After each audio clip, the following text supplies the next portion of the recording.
E a gente está aqui hoje dando prosseguimento a Mateus, no capítulo Dia de Jesus. Vocês lembram disso?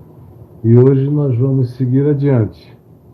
Hoje nós vamos do verso 18 ao verso 25, sobre o nascimento de Jesus. E é o texto que eu quero que você abra aí, está marcado. Você abre em Mateus, capítulo 1, do verso 18 ao verso 25, para a gente prosseguir, tá bom? Então vamos juntos. Mateus, capítulo 1. Você lê na sua Bíblia ou abre em algum texto digital. E a gente iniciou com Mateus, que eu já falei bastante sobre quem ele é, a história, o contexto e a genealogia. E o objetivo de uma genealogia tão controversa quanto esta aqui, que era muito coerente com a própria necessidade de Mateus de se ver, de se sentir incluído no meio de uma religião que excluía as pessoas que não eram exatamente alinhadas ideologicamente e moralmente, comportamentalmente com ela. Os que não eram assim eram alijados. E Mateus, certamente, quando Jesus o chamou, ele era tudo, menos uma pessoa que tivesse algum tipo de coerência com a religião de Israel. Ele era um excluído. E a gente falou a semana inteira a respeito disso, das implicações, dos medos de exclusão, de maldição e de tudo mais que já passou pela cabeça de muitos de vocês, meus queridos e queridas. E hoje, iniciando a semana, eu leio aqui dizendo: ora, o nascimento de Jesus, o Cristo, foi assim: estando Maria, sua mãe, desposada, ou prometida, ou noiva de José, sem que tivesse antes tido relações sexuais com ele, achou-se grávida, de repente grávida, pelo Espírito Santo. Aí a gente vê em Lucas 2, de 1 a 7, a descrição disso, da ocorrência, da visita do anjo Gabriel: salve Maria, o Senhor é contigo, e toda a promessa relacionada ao nascimento daquele que viria e que deveria ter o nome de Jesus, que significa ele salvará o povo dos pecados dele. Mas aqui em Mateus a gente já entra direto nesse achou-se grávida pelo Espírito Santo. Mas José, seu esposo, porque naqueles dias esse tipo de relacionamento de promessa, de noivado, de comprometimento, já caracterizava o casamento e todas as implicações de fidelidade da mulher para com o marido, do marido para com a mulher no casamento. Como aquela era uma sociedade patriarcal, a gente praticamente não tem anúncios, não tem notícias de um marido que tenha dormido com uma outra mulher durante esse período e tenha sido acusado de traição e adultério. Mas, conquanto a lei de Moisés dissesse que o que valia para um valeria para o outro, o adultério não era um mandamento dizendo agora para as mulheres não adulterarás, mas era em geral, homem e mulher, não adultere, eram as mulheres. Como a gente vê no Velho Testamento todo, no Novo Testamento, especialmente nos Evangelhos, e nos Evangelhos, especialmente em João, no capítulo 8, onde só a adúltera iria ser apedrejada. Aquele que com ela adulterou saiu de fininho, como sempre acontece nas sociedades patriarcais. Então José já era esposo dela na prática, no compromisso. Porém, sabendo e vendo que ela estava grávida, e sendo difícil para ele crer naquela história de que tinha sido o Espírito Santo que a tinha engravidado, ele falou: poxa, eu sou um homem de Deus, eu gosto das coisas sinceras, verdadeiras e tudo mais. Essa conversa de que ela está grávida de Deus, do Espírito Santo, não dá para mim. Não dá para eu engolir, eu não aguento. É demais, é um pedido horroroso. Em qualquer época. Agora imagine há 2000 anos, no primeiro século, no auge do judaísmo farisaico e de todo aquele machismo, chauvinismo, patriarcal, massacrante, que tratava a mulher como um objeto de procriação, uma escrava de luxo sexual e para cuidar da casa e das crianças. Era essa a única missão da mulher. Ele olha para aquilo tudo, é um homem calmo, discreto, e se recolhe numa agonia extraordinária, porque ele amava essa menina. Ele queria ter uma família com ela. Ele queria gerar filhos dela e com ela. Queria ter um mínimo de vida feliz, estável, tranquila, como seria a ambição de qualquer pessoa normal, natural, que assim acontecesse. E de repente, a barriguinha começa a crescer e ela diz: eu estou grávida do Espírito Santo. Continuo virgem, mas estou grávida. E José, sendo um homem justo, e a justiça aqui, preste atenção, e a justiça aqui não tem nada a ver com o que justiça é para nós.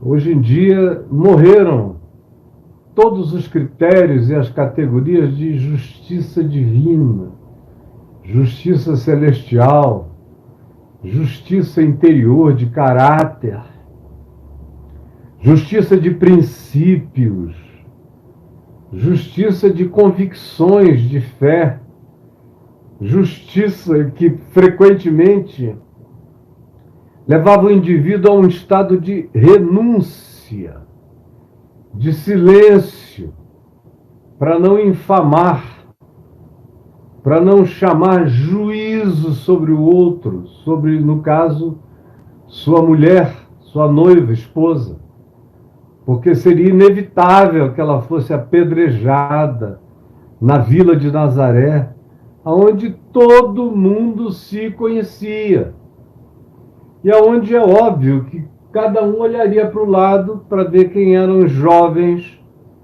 em condições de terem relações sexuais e engravidarem uma virgem, com quem que ela podia ter mais amizade, menos amizade.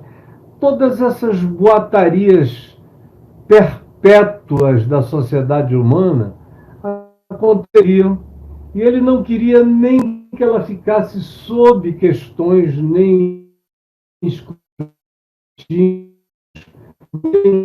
nem coisa alguma. Então, qual foi a decisão desse homem? Ele não a queria infamar, porque infamá-la era a mesma coisa que assinar o decreto de apedrejamento e de juízo. Juízo. E ele não queria isso. E ele diz: eu vou proteger essa mulher, eu não posso fazer nada, agora eu vou sair de fininho. Vou deixá-la secretamente. Vou deixá-la secretamente. Porque não vou fazer mal a ela. Ela é uma moça boa. Eu sei quem ela é, qual é o caráter dela. Eu não sei o que aconteceu, mas sei o que eu vou fazer. E eu não vou fazer nada que a prejudique, que a infame e que a coloque numa situação de punição, de morte, de apedrejamento e de vergonha. Eu não. Jamais. E chegando a essa decisão no seu coração, o verso 20 diz: enquanto ponderava. É uma palavra muito interessante, porque é uma palavra que praticamente morreu como prática. Ela ainda existe como palavra, mas quase não existe mais como prática. A prática da ponderação diante de uma coisa para a qual eu não tenho resposta, mas, por outro lado, não quero fazer propostas. É algo que pode ser terrivelmente contra mim. Mas e se não for? E se eu não souber o que está acontecendo? E se de fato houver algo para além do explicável, para além do natural? E esse homem, sendo justo, na condição de justo, de ser íntegro, se coloca num lugar também de humildade, de possibilidade de desconhecimento. Ele diz para ele mesmo: eu não sei de tudo. Por isso ele pondera, que é uma palavra em estado de extinção, e a prática dela está praticamente extinta entre nós. Você não vê quase ninguém ponderar. Você só vê as pessoas serem entes de pulsão, águas vivas de reação. A grávida, desgraçada, é o que a gente vê. Um homem como José é uma raridade na humanidade, não é nem no nosso país, é na humanidade. Você talvez os ache melhor em algumas comunidades muito, muito piedosas da Índia, em alguns lugares assim.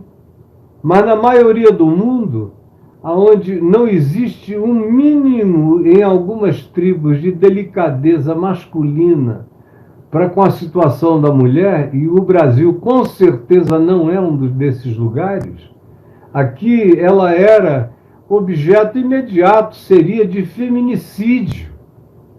E os homens, os machos, ainda iriam dar razão, também puderam. Traiu o cara e ainda veio com um papo blasfemo de que estava grávida de Deus, do Espírito Santo. Vê quem é que pode crer num negócio desse. E ele que tinha decidido deixá-la devagar e saindo pelas beiradas, sem subteza, lentamente, quem sabe desfazer o noivado e chamando a responsabilidade para si, sem atribuir a ela. Era o melhor que ele poderia fazer, sair secreta e discretamente. E quem sabe evocar a culpa do fim, do término do relacionamento sobre ele próprio, circunstâncias, mudanças interiores, para não infamá-la. Mas enquanto ele ponderava, enquanto ele pensava essas coisas e as consequências e o que poderia acontecer, qual seria o futuro dela, como é que ele iria viver sabendo que aquela mulher era uma menina tão extraordinária, era uma virgem pura, limpa, tinha e carregava aquele brilho de pureza no olhar, aquela atitude de delicadeza, de postura discreta, calma, mansa, linda. Como é que ele poderia prejudicar aparentemente aquela história de que ela estava grávida? Não tinha absolutamente nada a ver com o modo dela viver, com a postura dela. E ele tinha tanta consciência de que a postura dela era íntegra, que o exemplo dela se tornou algo que relativizou a declaração que ela própria fez de que estava grávida do Espírito Santo. Você veja só, o homem é bom, o homem é justo, o homem é raro. E ele olha e ouve uma história mais rara ainda, que aonde quer que aconteça, em geral, ou é um mito ou é um encobertamento de uma gravidez proibida. E agora está ele aqui diante de uma mulher pura e santa dizendo que está grávida do Espírito Santo. Mas é demais para ele, que é um dos melhores dos seres humanos que eu tenho dito que eu já me apercebi da existência. É esse José, sendo bom e justo, decide deixá-la, porque era insuportável para ele, mas vai fazer isso secretamente. E enquanto ele pensa, pondera, busca uma saída, evita de todos os modos a possibilidade de que aquilo desemboque no martírio dela, na morte dela, inocentemente, no apedrejamento, numa coisa horrenda. Ele diz, não é possível. E ele pondera. Ele pondera e pergunta o que eu faço. Me ajuda, Deus. Olha em que encalacramento eu me meti. Socorro! Socorro! Aí é quando lhe apareceu em sonho, não foi na frente dele. Não foi um anjo dizendo, me dá um pouco de café para eu tomar com você. Que dá uma concreção maior.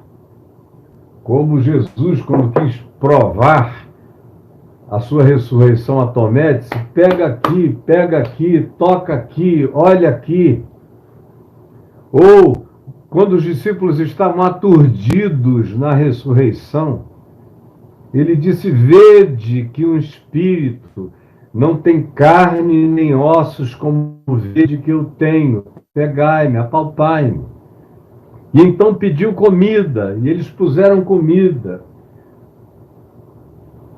Elementos para serem ingeridos e comida, bebida para ser bebida, vinho.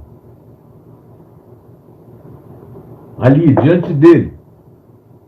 Os discípulos viram que o alimento entrou e sumiu.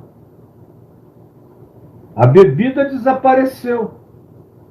E depois ele atravessou as paredes e só voltou quando voltou de novo. E voltou várias vezes durante 40 dias. O que deu aos discípulos uma concreção, uma palpabilidade. E ele voltou durante 40 dias e 40 noites, apareceu aos seus discípulos, conversou com eles, ensinou-lhes a respeito do reino de Deus, deu concreção. Como a gente vê os anjos do Velho Testamento.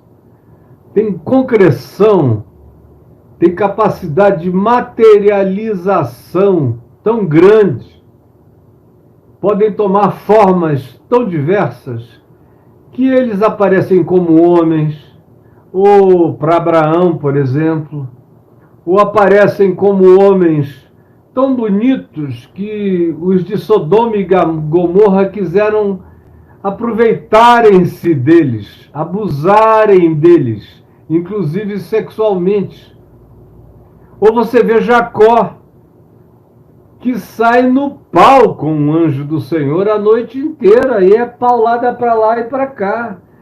A tal ponto que o anjo, vendo que a luta era renhida e que ele não suportaria ter se colocado numa condição física para enfrentar Jacó, ele usou dos seus recursos angelicais e tocou no nervo da articulação da perna esquerda de Jacó, e Jacó travou na mesma hora, ficou manco, inviabilizado para o combate, e foi quando a luta acabou, quando o sol nascia.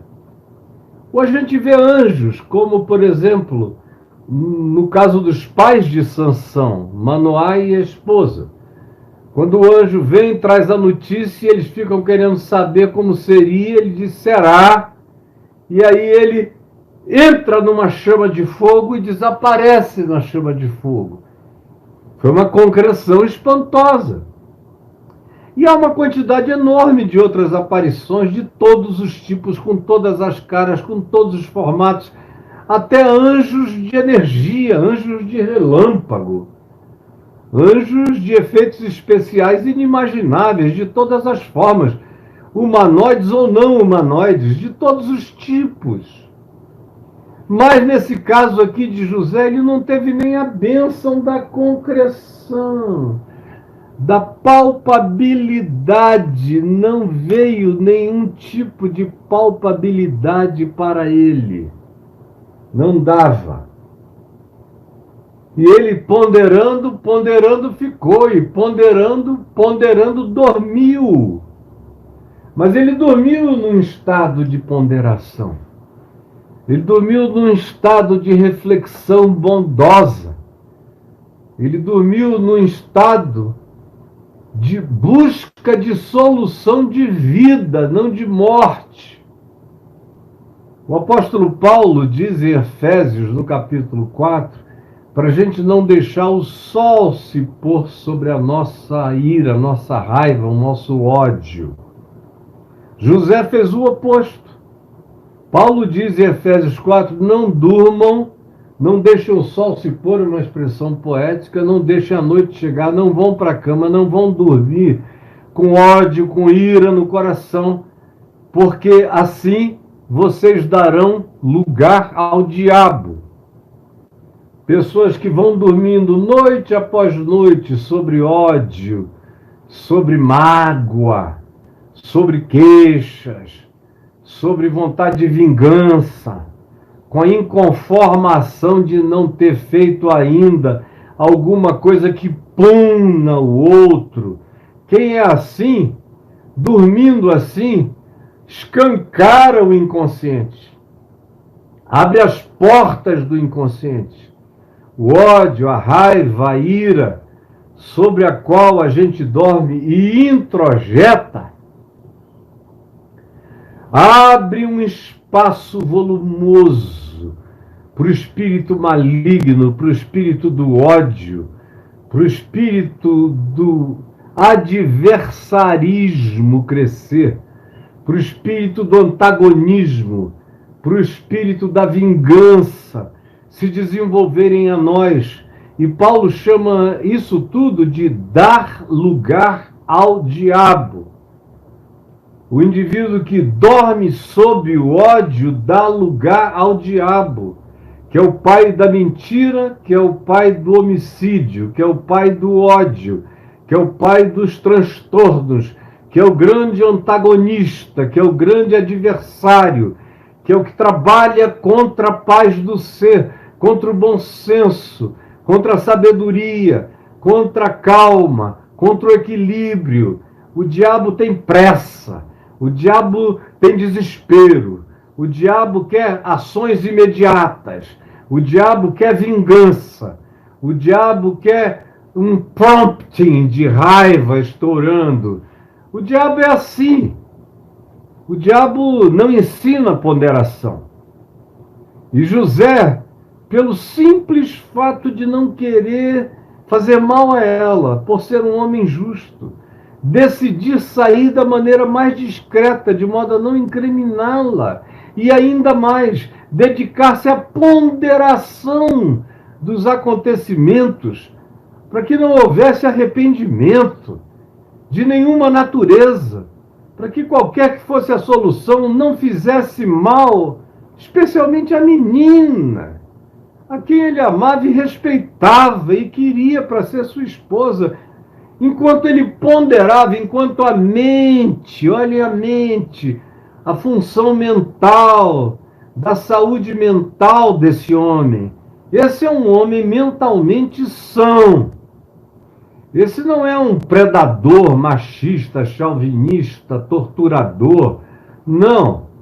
Esse não é um homem que se jacta de ter mais força do que a mulher, ou de que o direito judaico estivesse a favor dele por causa da hipocrisia dos intérpretes da lei. Não! É um homem para quem a lei de Moisés não importava. Se ele fosse seguir a lei de Moisés, era apedrejamento para ela. Mas ele está disposto a passar por cima da lei de Moisés, a deixar os estatutos de Israel que determinavam como eram os casamentos e como se deveria proceder dentro de uma instituição conjugal, deixou tudo isso para lá, abandonou a coisa toda e ponderou, buscou alternativas melhores do que a lei. A lei era morte. E a lei era para transgressores da lei, perversos. E ele sabia no coração dele que aquela mulher era boa, não era transgressora de nada, era sincera. Alguma coisa tinha acontecido que estava para além da compreensão dele. Mas o que ele compreendia era em paz, para deixá-la em paz, para se divorciar sem barraco, sem pedrada. Que coisa mais difícil. Que coisa mais difícil, olha. Eu lido com divórcios desde antes do divórcio existir, quando ainda era o desquite. Eu comecei a pastorear no tempo do desquite, no início dos anos 70. O divórcio entrou em discussão em 78. E eu fui uma voz isolada, a única voz na cidade de Manaus. Todo mundo que estava vivo naquele tempo, em 1978, com alguma idade ou lucidez, que assistisse televisão, me viu lá, nos debates de televisão, eu sozinho.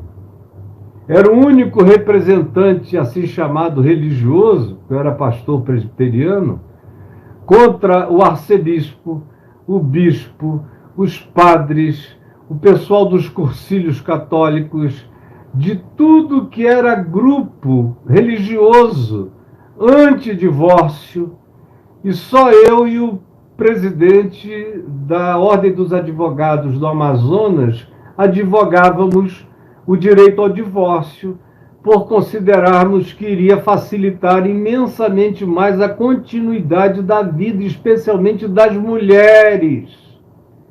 O direito das mulheres, o direito dos seus filhos, a proteção da família, até porque era uma tese tão simples de defender, mas a burrice religiosa, moral, é uma coisa incomparável, é pior do que a ameba na falta de pensamento.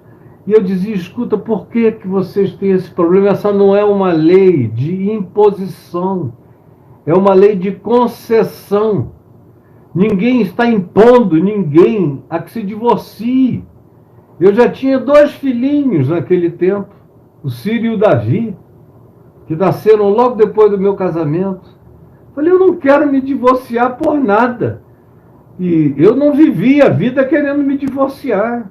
Quando eu tomei essa decisão, muitos anos depois, décadas depois, só Deus sabe o tamanho do peso e do constrangimento horroroso, a dor, a vontade de morrer.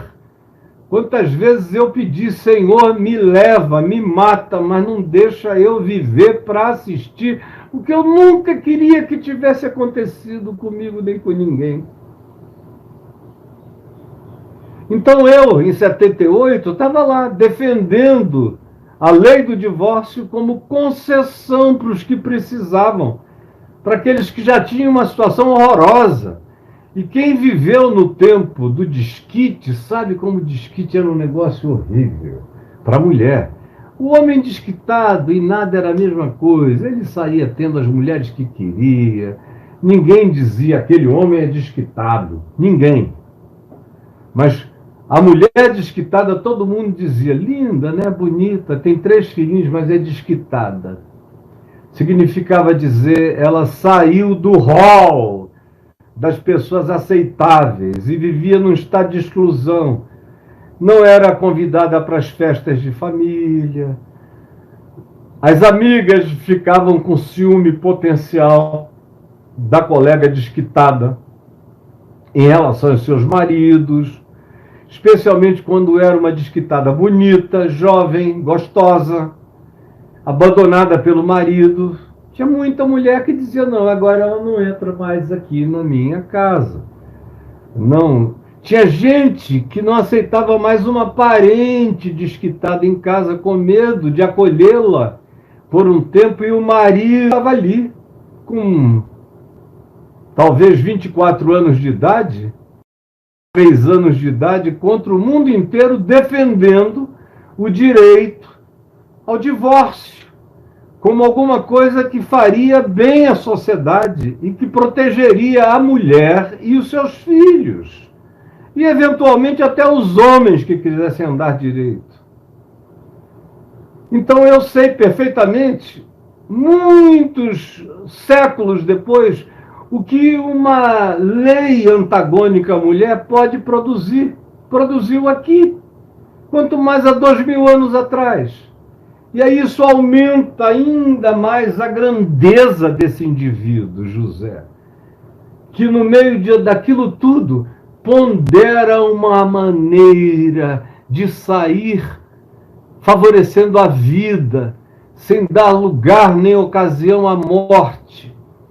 E eu estava dizendo, eu lido com esses casos de separação desde antes do divórcio, desde o tempo do desquite. A coisa mais difícil que tem é você convencer determinados homens a cederem, concederem para a mulher e para os filhos tudo que a lei determina, ou o que eles na prática, de fato e realmente necessitam para viver.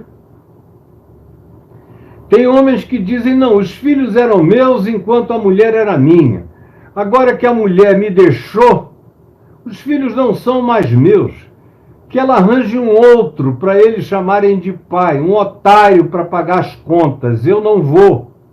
Vai me dizer que você não conhece ninguém assim, ou eventualmente me diga, se você não é assim. Meu Deus, são décadas assistindo vergonha na postura dos homens. E nos últimos anos, eu tenho visto haver um crescimento de empoderamento raivoso por parte das mulheres. É mais do que busca de direitos. Eu encontro algumas mulheres que, na realidade, têm até mais dinheiro do que os seus maridos, têm tudo, têm um bom emprego, têm formação acadêmica superior, têm tudo melhor do que os seus maridos. Não precisam do cara para nada. Às vezes o cara está até desempregado, tentando arranjar emprego e não consegue. Mas eu encontro. E encontro mesmo. Mulheres que chegam com sangue no olho, com saliva ensanguentada, querendo morder a jugular do cara.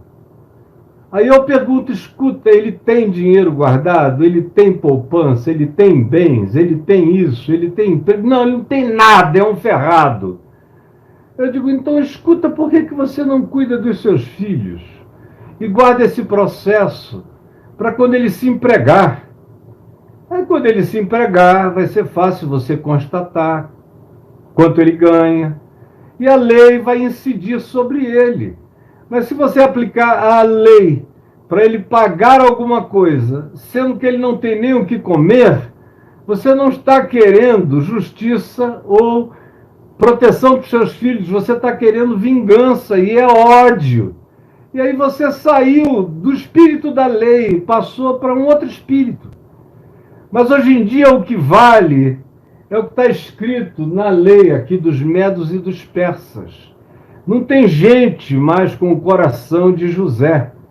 Porque José tinha a lei toda em favor dele. Ele podia literalmente ferrar Maria a hora que ele quisesse. Mas ele obedecia a uma lei maior, a lei da justiça divina, a lei da vida, a lei do bem, a lei da graça, a lei da salvação, a lei da proteção, a lei da defesa, a lei que foge da desnecessidade legalista, é a lei divina, a lei do amor, a lei de Deus, superior à do Monte Sinai, a de Moisés, a todas as constituições humanas. A lei humana está aí para a gente usar contra a miséria, a injustiça, a perversidade. Por isso Paulo diz que a lei foi feita para perversos e transgressores. Mas aonde quer que haja um espírito de diálogo e de boa vontade para se chegar a um acordo de paz, a lei tem que ser deixada de lado e o acordo de paz tem que prevalecer. E tem que ser o que determine o contrato da vigência, da tranquilidade relacional, civilizada, fraterna, saudável. Quem apela para os outros recursos, e eu vi isso a minha vida inteira, porque meu pai foi advogado, boa parte da minha vida, e um grande advogado, com grandes clientelas, e eu via como tinha gente que não queria justiça, eles queriam vingança, só vingança. Eu me lembro de quando meu pai se converteu e começou a ler o Novo Testamento e foi se apaixonando pela leitura do Novo Testamento. O Evangelho foi entrando nele. E ele não conseguia mais mentir como advogado, que é uma coisa muito difícil para um advogado. Não conseguir não ter mais permissão interior de mentira. Foi o que o Evangelho fez nele. Ele aprendeu que o sim era sim e o não era não. E o que disso passasse vinha do maligno. E aí ele era um cara, um homem desse que tem um espigão, e quando ele se converteu, o espigão dele ficou plantado na ressurreição e na vida. Era para valer. E aí ele não mentia mais. Dizia para os clientes que o constituíam: o senhor quer a solução ou o senhor quer uma invenção? Porque se o senhor quiser uma invenção jurídica, procure um outro advogado. Eu tenho condições de solucionar o seu caso, mas buscando justiça e não maldade, com verdade e não com mentira. Aí tinha alguns que agradeciam e iam procurar um canalha advocatício na esquina. Mas quem queria coisa boa ficava com ele. Ele não perdia nunca. Eu não tenho notícias de meu pai ter perdido jamais uma causa. Ganhava sempre. Por isso ele era procurado o tempo todo. E agora sem mentira. Antes ele dizia, era muito fácil, porque eu mentia. E olha, em termos de mentira, ele me dizia, eu era só um jovenzinho, um garoto, mas ele sempre foi totalmente aberto comigo. Em termos de mentira, meu filho, o seu pai é o Pelé, eu sou o Garrincha da mentira, advocatícia. Agora, quando Jesus entrou nele, mentira, ele desaprendeu os dribles da mentira. E aí ele sofreu consequências. Uma delas foi um senhor que o contratou para resolver um caso que já pendia há quase 50 anos, um inventário desses insolúveis.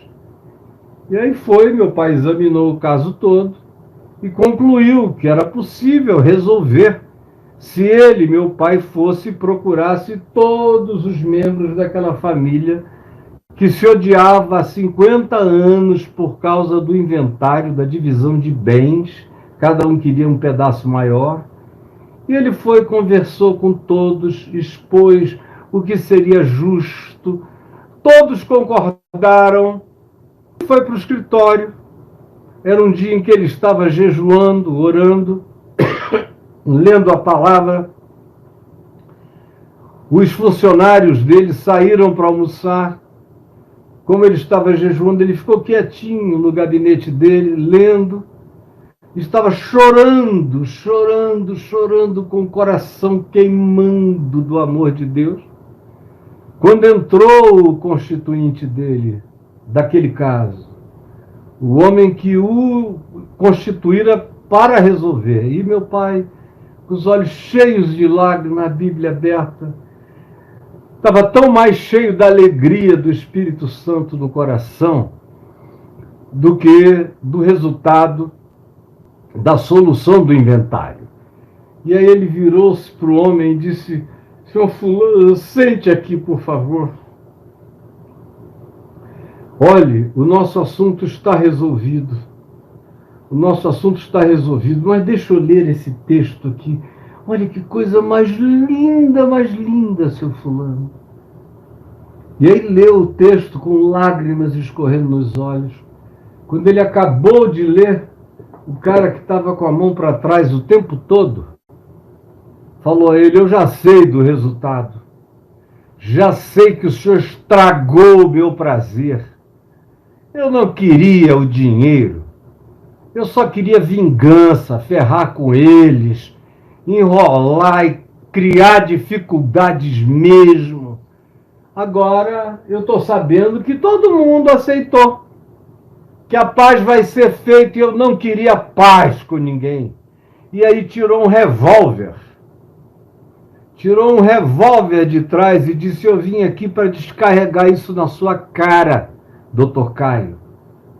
Eu odeio o senhor, mas quem é que pode matar um homem que está cheio daquilo que lhe enche o coração? Aí o cara caiu de joelhos no chão, chorando e pedindo perdão a ele. Meu pai só olhando, e fez uma oração pedindo ao Senhor que tirasse do coração dele aquele espírito de ódio e de vingança. José era um homem assim, era essa criatura que não queria nada que trouxesse morte. Ele queria poupar, ele queria livrar, ele queria salvar. Que coisa mais difícil de encontrar.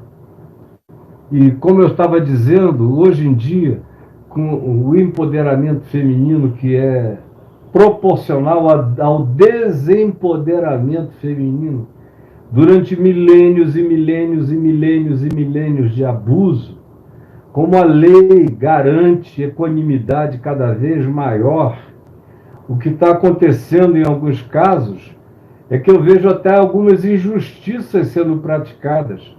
Pelo simples fato de que alguém seja homem, parece que já sai culpado da linha de partida.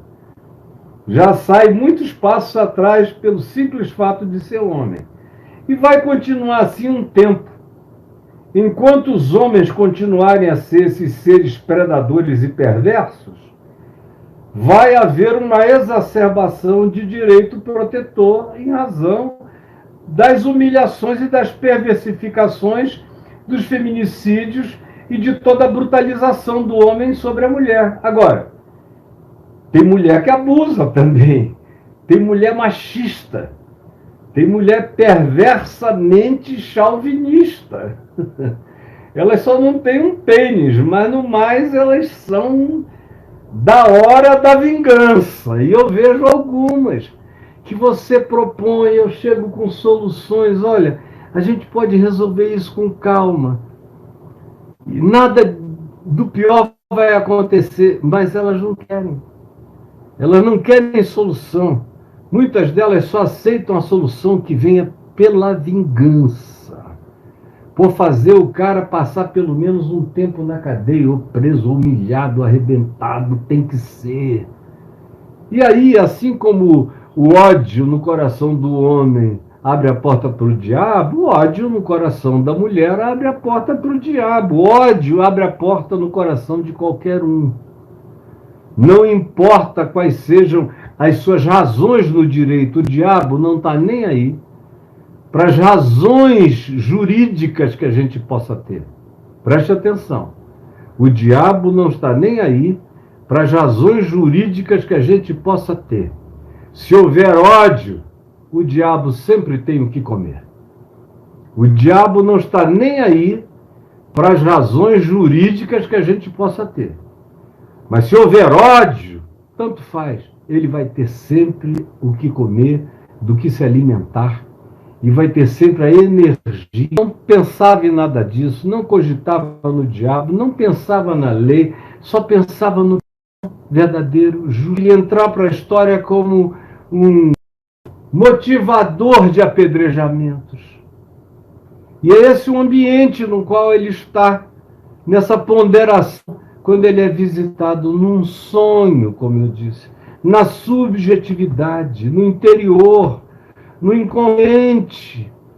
O mesmo anjo entra de José, entra no inconsciente dele, o que mostra esse poder extraordinário dessas outras criaturas que a gente apelidou de anjos, mas não é o nome deles, é só um apelido hebraico, semítico.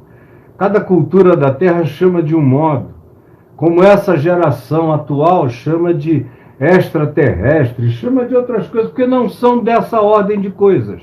O que não é dessa ordem de coisas terráqueas é extraterráqueo, é de outra dimensão. E ali para os semitas e judeus, hebreus e tal, o apelido era anjo, que significa mensageiro, um cara que trouxe uma mensagem, que tanto podia ser objetiva, quanto também poderia ser subjetiva. No caso de José, foi no inconsciente, o que é mais difícil ainda de acolher. O cara não tem uma objetivação concreta para apontar para ninguém, nem para ele próprio. Ele tinha apenas que acordar dali e dizer: um anjo, um mensageiro, me disse que eu não devo ter medo de acolher Maria, minha mulher, e confirmou que o que nela foi gerado é do Espírito Santo. Você veja que doçura, que quebrantamento, que pureza, que submissão, que capacidade de hospedagem do amor e da verdade no próprio coração esse homem possuía. Que coisa linda! E ele então se levanta dali, depois de ouvir essa palavra do Senhor, e mais do que isso, foi a ele, José, que Deus deu nome através do anjo ao filho que viria. Ele se chamará Jesus, que quer dizer uma variação hebraica do nome Josué. Deus salva, Deus salvará. Jesus vem dessa raiz. Ele salvará o povo dos pecados do povo. Ele é o Cordeiro. Foi por isso que João Batista, quando viu Jesus já adulto, disse: eis o Cordeiro de Deus, é aquele que leva o pecado, que carrega a culpa dos homens, das mulheres, da criação, do mundo, da existência. Tu vais colocar o nome dele de Jesus, porque ele salvará o povo dos pecados deles.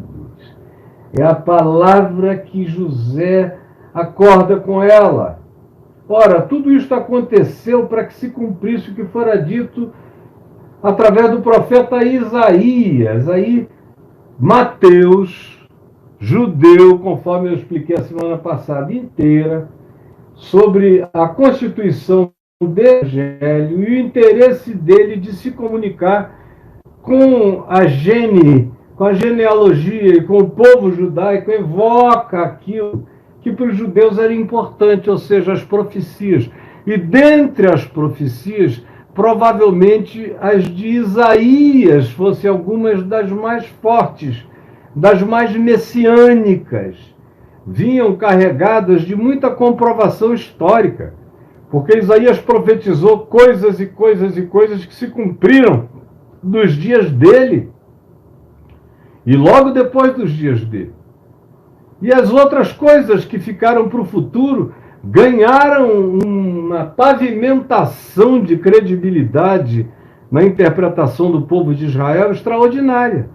E aí Mateus evoca esse texto de Isaías que diz: eis que a virgem conceberá. De fato, a palavra não é virgem, é a jovem.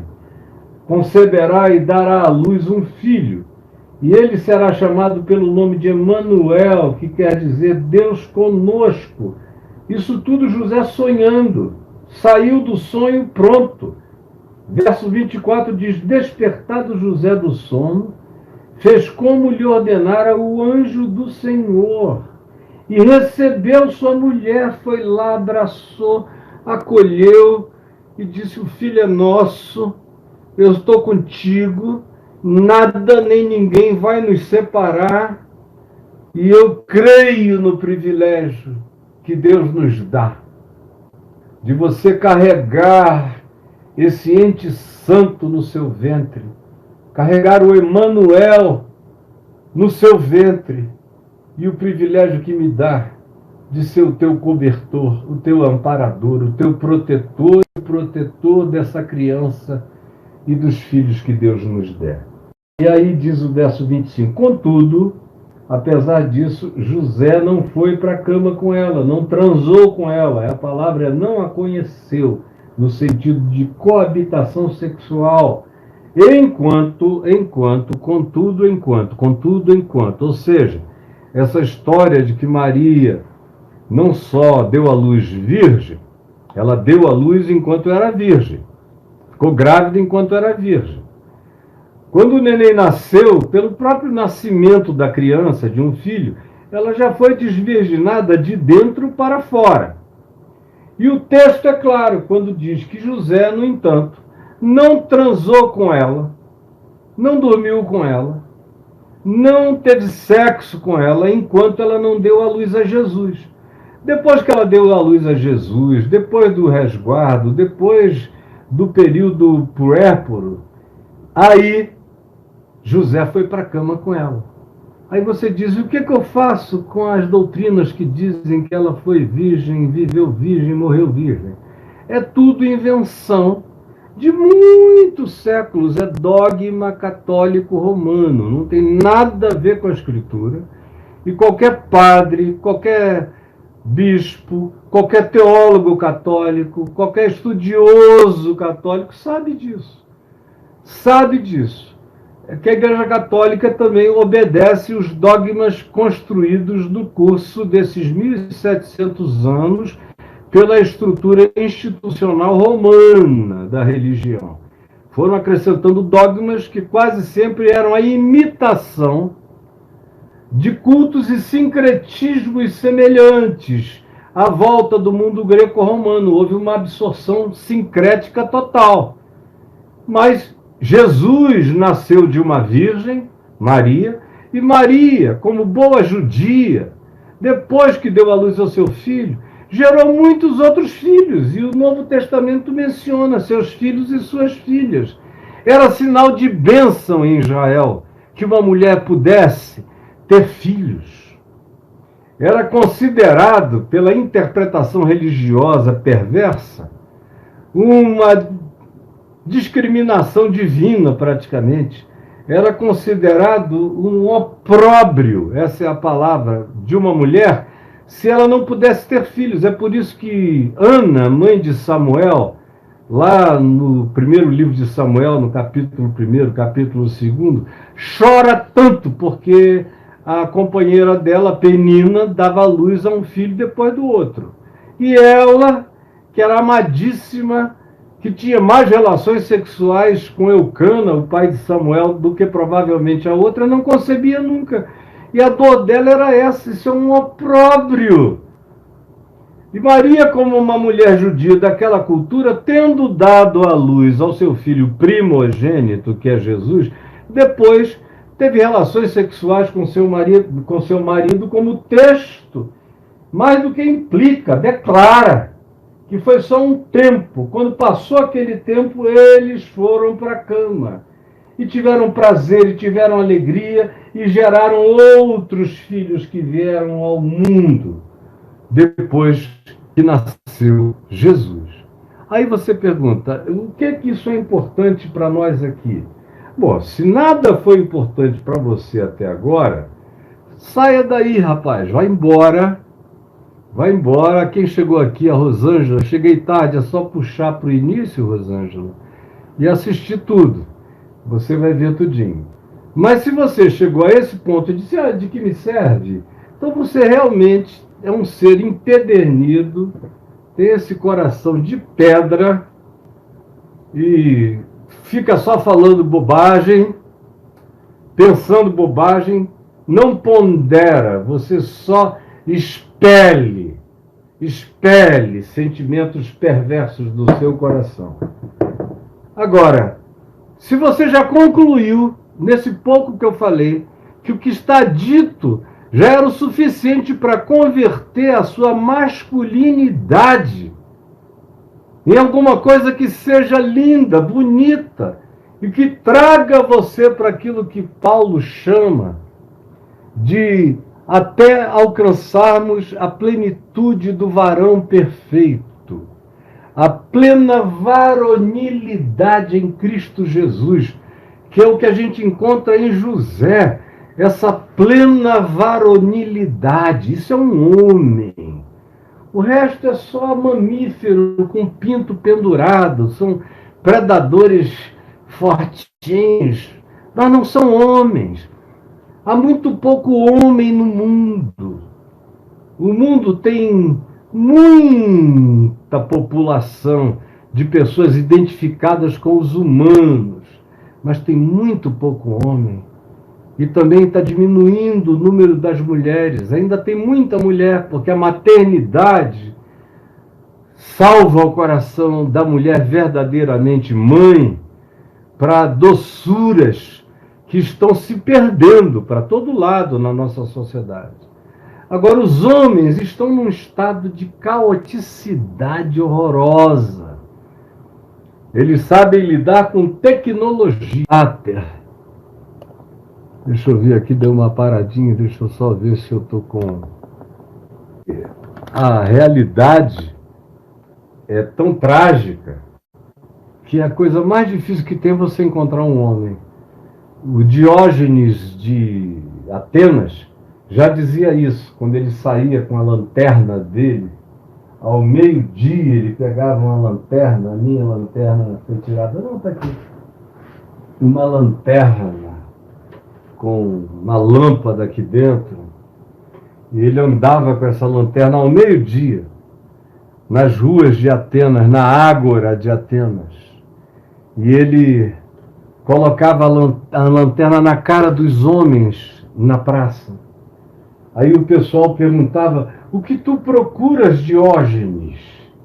E o Diógenes dizia, eu procuro um homem, mas eu não acho um homem, Diógenes de Atenas, hoje em dia, aqui entre nós, meu Deus, nem com sol a pino ele acharia homem. Tá difícil de encontrar homens. E vai rareando também a qualidade materna, a qualidade feminina, a qualidade humana, a qualidade de generosidade de muitas mulheres. A feiura masculina está fazendo muitas mulheres se tornarem idênticas aos homens na sua horrorosa expressão de caráter.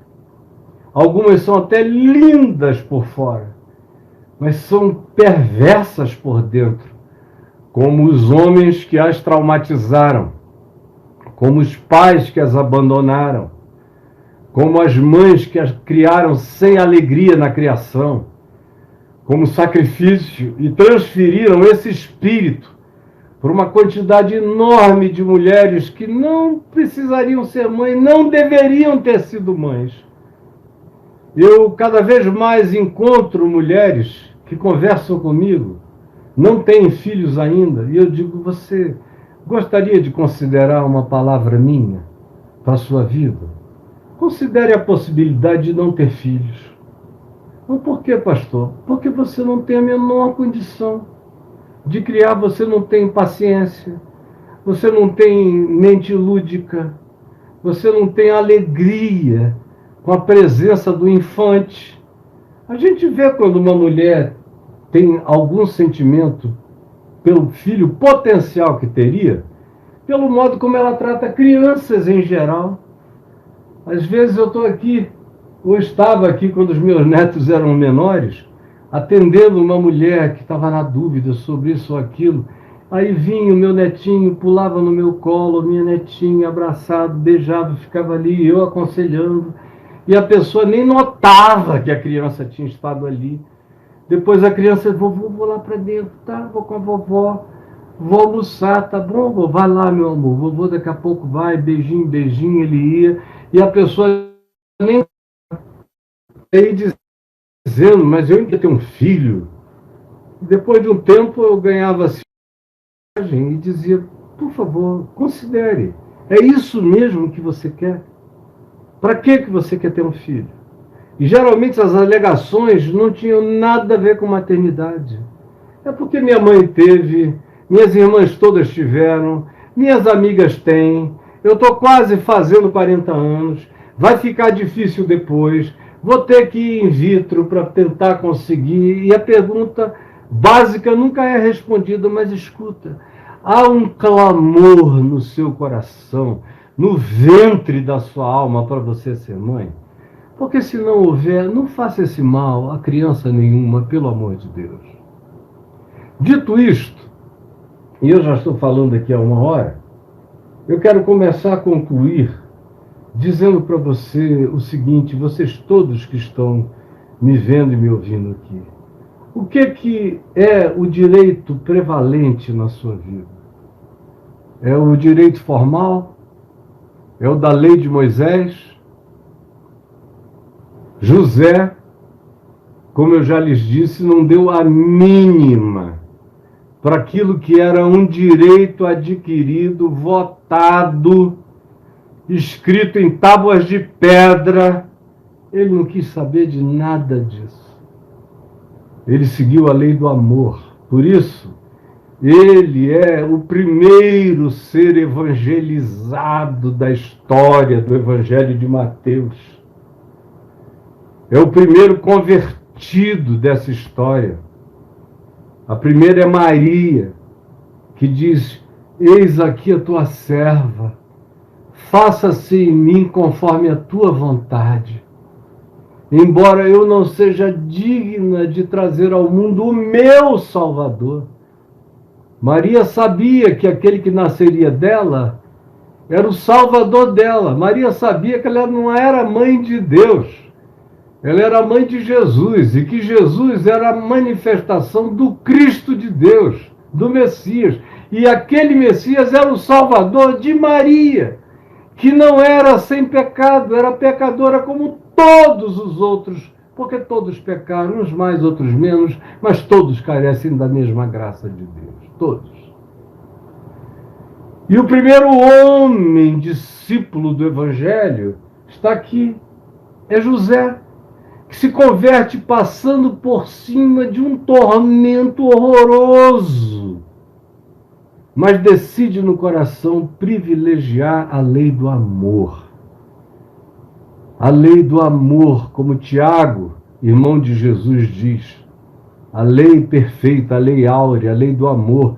E qual é a lei do amor que Tiago advoga? Está lá na epístola dele, ele diz, se alguém quer ser religioso, pratique a verdadeira religião, que é uma só. É uma só. Sem ritos, sem templos, sem cultos, sem nada. É uma só. Acolham os órfãos e as viúvas, e os pobres e necessitados nas suas causas e nas suas calamidades. Essa é a única e verdadeira religião, diz Tiago, filho de Maria e de José, irmão de Jesus. Essa é a lei suprema, sublime. Paulo diz a mesma coisa em Romanos 8. Diz que a lei do espírito e da vida, que foi essa sobre a qual José ponderou, a lei do espírito, a lei da vida, venceu a lei do pecado e da morte no coração de José. Ele se inclinou na direção do espírito da graça, da misericórdia, do milagre. É o primeiro homem convertido ao evangelho da paz, à ponderação da paz, ao príncipe da paz. Aí você me pergunta, e eu com isso? Olha, se você não sabe o que você tem a ver com isso, você está ruim demais, porque a maioria das pessoas que estão aqui não querem saber se conseguem resolver um problema sem levar à justiça, a um juiz, a um promotor público, o espírito de diálogo, de acertamento, de acordo, de encontro civilizado, fraterno, que diminua os esfaqueamentos, as ameaças, as guerras, os tumultos, os ódios. A maioria não está interessada nisso. Elas querem dizer, esfregar um papel na cara de alguém e dizer, olha aqui, ó, como é que eu ganhei, ó. Tá aqui, ó, ganhei, tá aqui, ó. A maioria tá nessa. E aí, meu Deus, os filhos é que sofrem. Os filhos é que crescem com um pai distante que não volta mais, canalha e cretino muitas vezes, e uma mãe dura, amarga, zangada, odiosa, odienta, frustrada, e que só fala mal do pai, um pai que não volta e reforça a orfandade que não é só do pai ausente, é da mãe presente, mas presente com o coração cheio de toxicidade raivosa, que às vezes escolhe um homem para ficar com ela, não porque ela goste ou ame, só para dividir as contas, e é um cara bruto, grotesco, tosco, que maltrata as crianças. Depois, cedo, essas crianças não querem mais saber de nada nem de ninguém, não têm a devida educação, quando tem é só uma educação formal, de matemática, de português, vão preparar para parar de me dar despesa e passar no vestibular e ser alguém na vida. Esse é só o objetivo. Mas não tem educação, a verdadeira educação de caráter, de verdade, de amor, de bondade, de misericórdia, de justiça, de alegria santa, de aprender a pensar o melhor, buscar soluções e não problemas para a vida. Essa verdadeira educação emocional, espiritual, está longe da casa da maioria esmagadora das pessoas, da sua casa provavelmente. Não importa o dinheiro que você tem, essas coisas não são adquiridas com dinheiro e nem com capacidade financeira. Aqui estão dois duros, José e Maria. Dois duros, cheios da sabedoria que faltava em Israel todo. Uma sabedoria que não habitava os palácios dos Césares, nem os reinados dos reis. Uma sabedoria mais rara do que diamantes que tenham caído em meteoritos do espaço profundo. É um coração como o de José. E é uma alma submissa como a de Maria, dizendo, eu estou aqui, eu sou tua serva. Não estou entendendo nada, mas eu estou aqui. E José se levanta e diz, eu sou o homem chamado para esse lugar. E é aqui que eu ficarei. E eu concluo só dizendo o seguinte, vejam como, pelos critérios morais, preste atenção, por favor, vejam que pelos critérios morais, o nascimento de Jesus é uma imoralidade total. Pelos critérios morais, o nascimento de Jesus é total imoralidade. Quem já leu o meu livro Sem Barganhas com Deus, que está aqui, tem um capítulo nesse livro sobre isso, totalmente sobre isso, que eu gostaria muito que vocês lessem, porque ele é um livro disruptivo e que acaba com essa palhaçada e nos mostra que o Evangelho não é moral, o Evangelho é ético. É ético. Não tem nada a ver com teologia moral de causa e efeito, ele é ético. E se a gente fosse aplicar as morais nos personagens da Bíblia, todos eles estavam ferrados. inclusive Maria e José. Em nome da moral, Maria tinha que dizer: não, desculpa, Senhor, deixa eu casar, deixa a gente regularizar a situação. Depois que estiver tudo regularizado, eu vou convencer José, já casado comigo, a gente dormindo na mesma cama, a não me possuir, e aí o Senhor pode vir e inseminar-me com o Espírito Santo para nascer o Salvador do mundo, mas a gente tem que obedecer primeiro a moral. E com base na moral e na lei de Moisés, a moral é humana, a lei era de Moisés. A lei muda também, porque a lei é dada para uma determinada geração. As gerações vão crescendo nas suas percepções e também nas suas necessidades financeiras, econômicas, na estrutura, vão saindo do princípio tribalesco para a construção de cidades, de urbanidades. A lei tem que aumentar para incluir as novas condições da realidade. E a moral é apenas uma média ponderada da sociedade. A moral muda de geração em geração.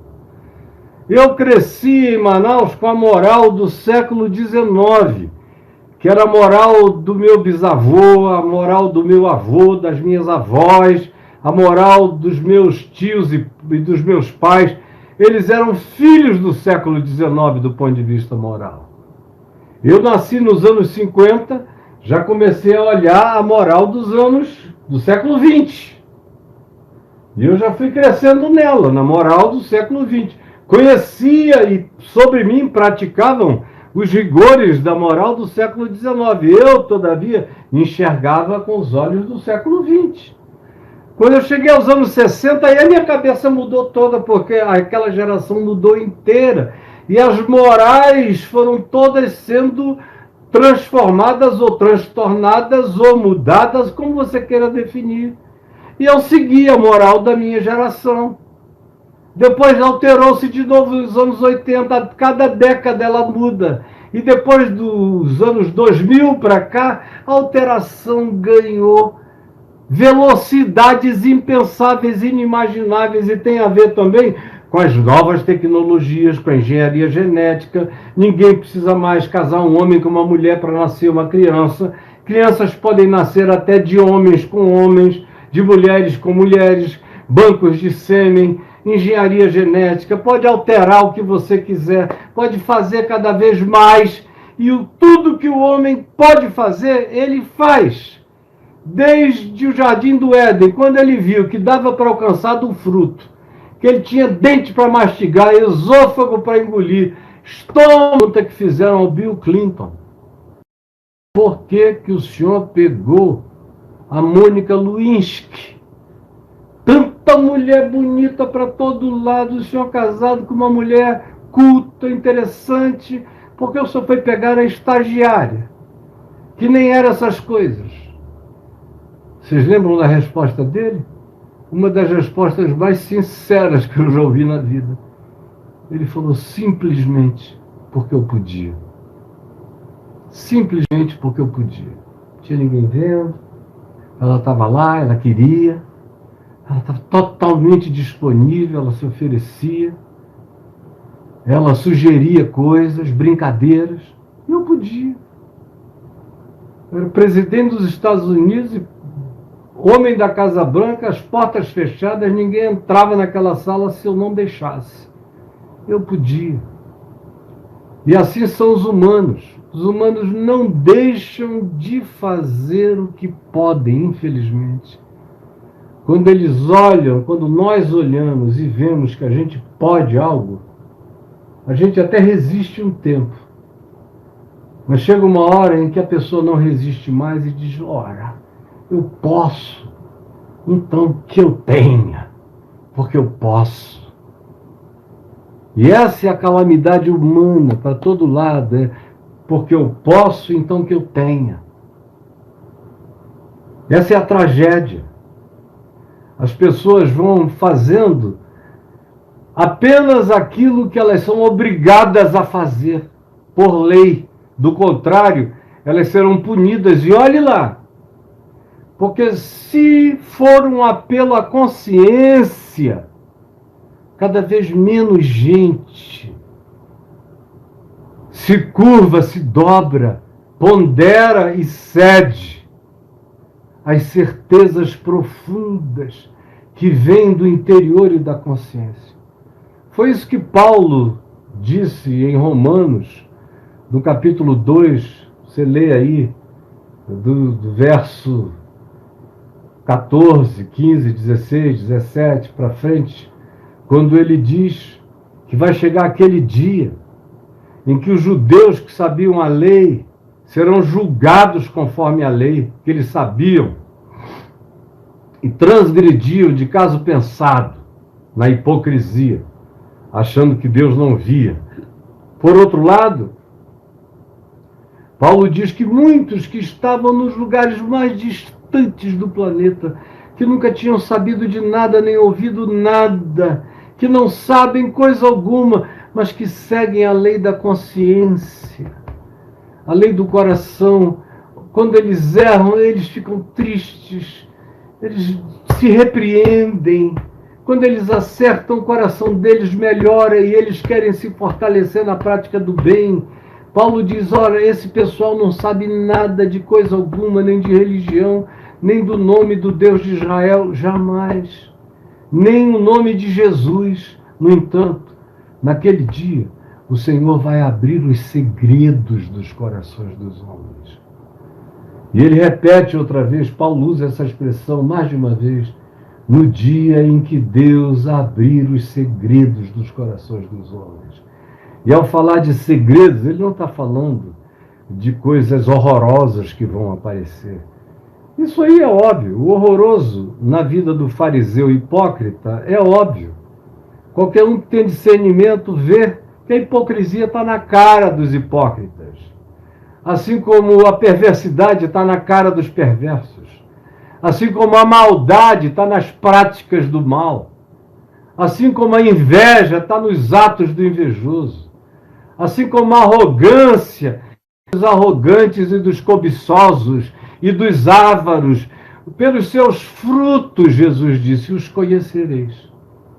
Agora, quando Paulo diz, naquele dia vocês vão conhecer os segredos do coração dos homens, do que ele está falando? Ele está falando do nosso olhar religioso, pedrado, cheio de juízo fixo, que determina a maldade dos outros só porque o cara não aprendeu o que eu aprendi, não nasceu na minha cultura, não cresceu na minha congregação, não fala a minha língua, não chama Deus pelo mesmo nome que eu.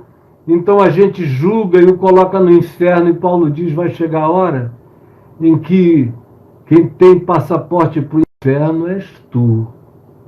E esses que não sabiam de nada, quando o coração deles for aberto, vocês vão encontrar Josés, Marias, seres lindos, bonitos, que desconheciam leis, que não se guiavam por morais fixas nem geracionais, que praticavam a melhor bondade do seu coração, a melhor justiça, que buscavam a verdade dentro de si, no íntimo, que olhavam para os céus, mesmo sem saber o nome de quem deveriam invocar, e pediam a luz.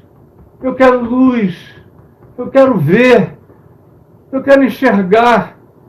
Me ajuda a não cometer o mal contra o meu próximo.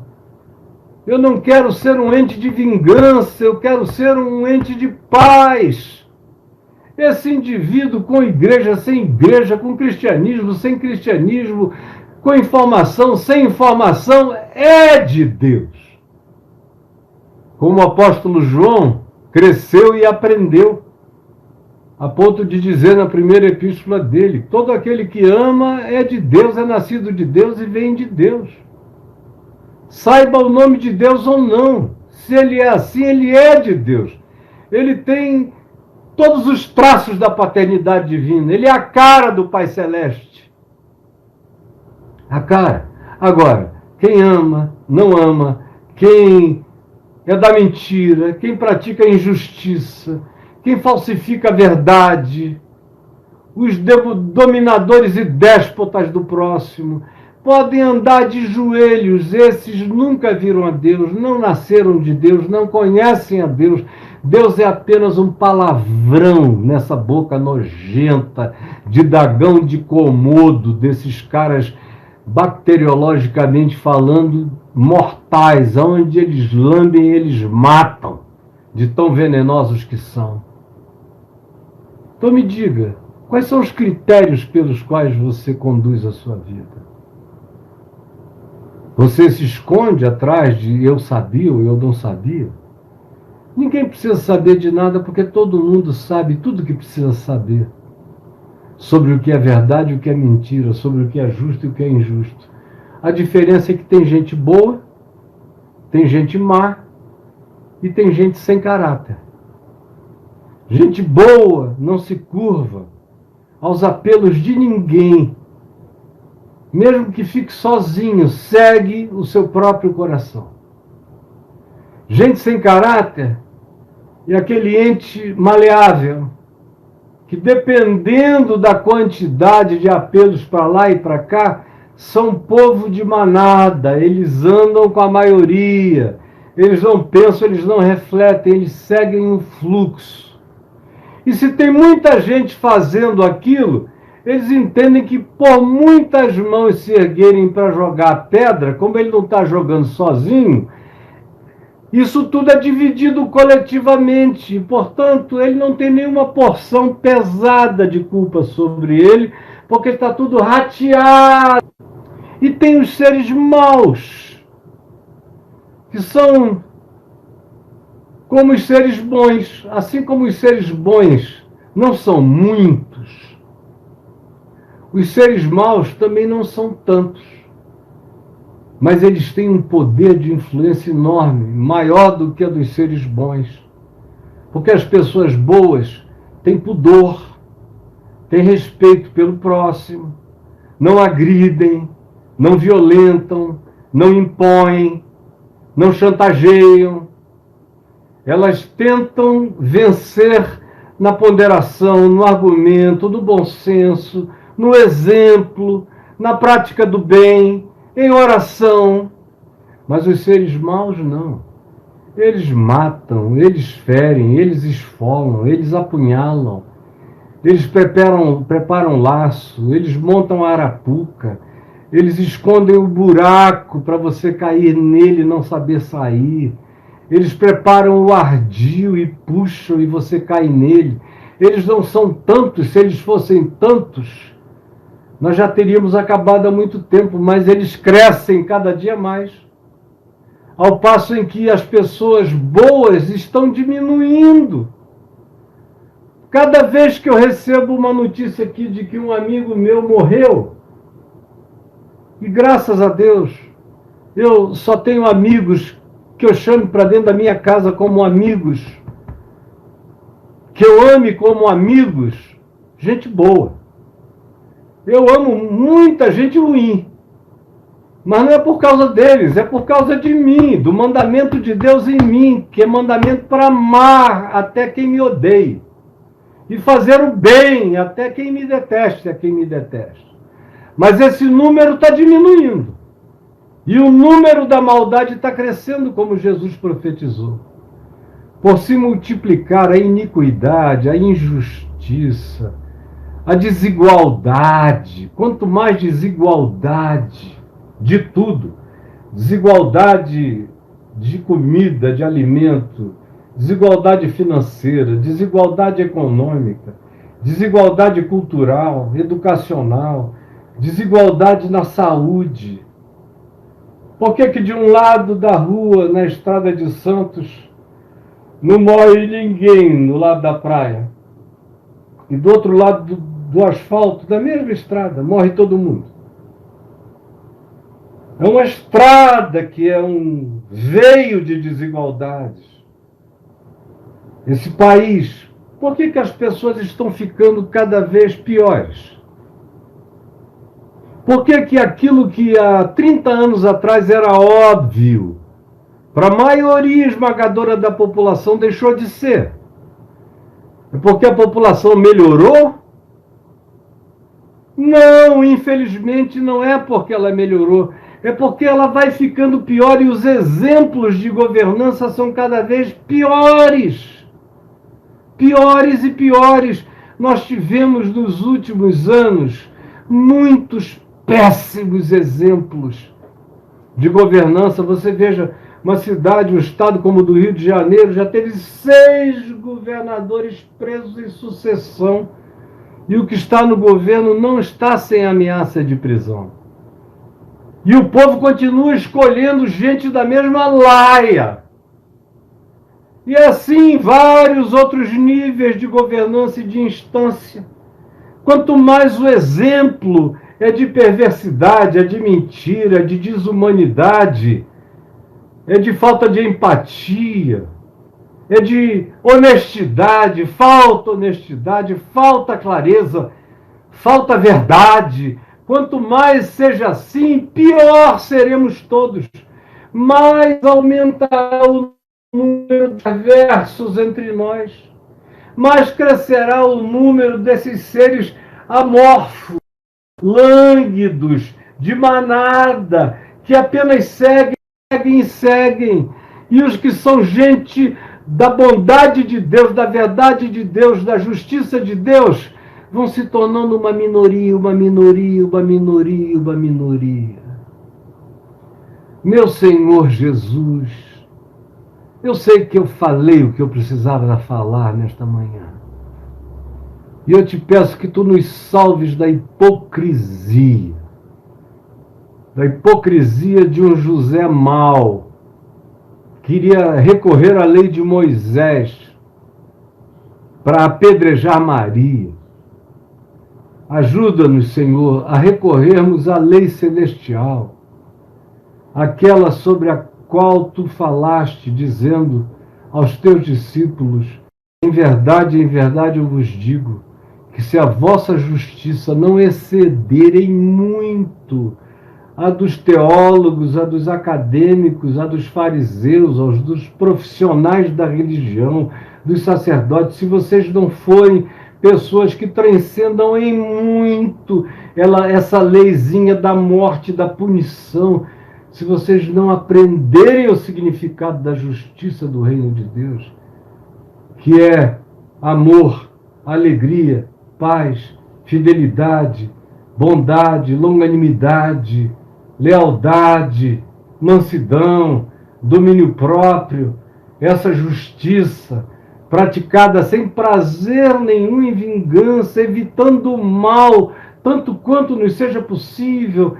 Ajuda cada um aqui a ter entendido isto e a escolher isso para a sua vida, para não ficar um ser empedrado que tu não reconheças, que sejam só estátuas de pedra, homens e mulheres de mármore, gente impermeável e dura, esculpida pela lei e sem carne, sangue, amor, misericórdia, piedade e flexibilização para ajudar, para socorrer, para cobrir, para proteger, para facilitar.